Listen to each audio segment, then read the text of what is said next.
তুমি ছাড়া ভালো লাগে না, তুমি চোখের আড়াল হলে বাসি নয়ন ঝলে, কোনো কাজে মন বসে না।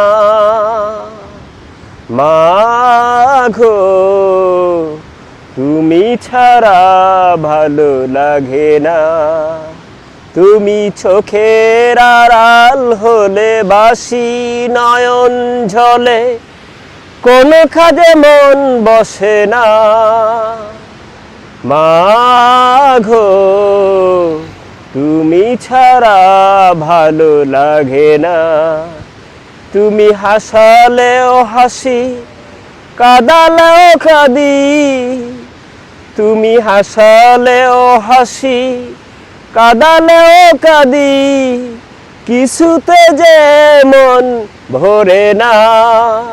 মাগো তুমি ছাড়া ভালো লাগে না, তুমি চোখের আড়াল হলে বাসি নয়ন ঝলে, কোনো কাজে মন বসে না।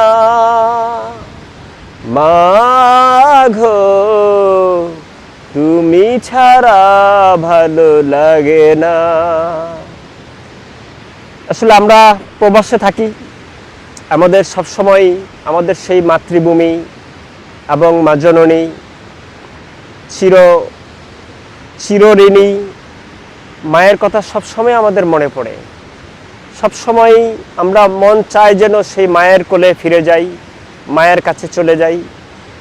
তো বারবার আমাদের শয়নে স্বপনে অজান্তে যখনই আমরা একটু অবসরে যাই, কাজের মাঝেও সবসময় আমাদের মাঝে আনাগোনা দিয়ে যায় আমাদের সেই মায়ের কাছে, যেন মা কেমন আছে, কোথায় আছে, সেই মা জননী সবসময় মিস করি। তো সেই উদ্দেশ্যেই দু একটি শব্দ, দু একটি সেন্টেন্স বললাম নিজেদের ভালো লাগা থেকে, সেই স্মরণ করা থেকে। তো এই হলো কথা। তো ঠিক আছে, ধন্যবাদ ফ্রিল্যান্স টিভির পক্ষ থেকে। আর মা জননী আমাদের জন্মভূমি, সেখানে জন্মভূমির কথা তো সেখানে বিশাল এক পিরিয়ড, সেখানে বললে তো শেষ হবে না। জন্মভূমির কথা সব সবাই মনে পড়ে, জন্মভূমির কথা। তো সব সময় দোয়া করি জন্মভূমির মানুষগুলো যেন সুখে থাকে, এখন সুখময় থাকে। আর যেন সব সময় যেন যারা দেশ শাসক তাদের প্রতিও দোয়া রইল, তাদের প্রতিও সেখানে অনুরোধ রইল যেন সেই জন্মভূমি, সেই আমাদের দেশটাকে যেন তারা ভালোভাবে পরিচালনা করতে পারেন। ওকে, ধন্যবাদ ফ্রিল্যান্স টিভির পক্ষ থেকে।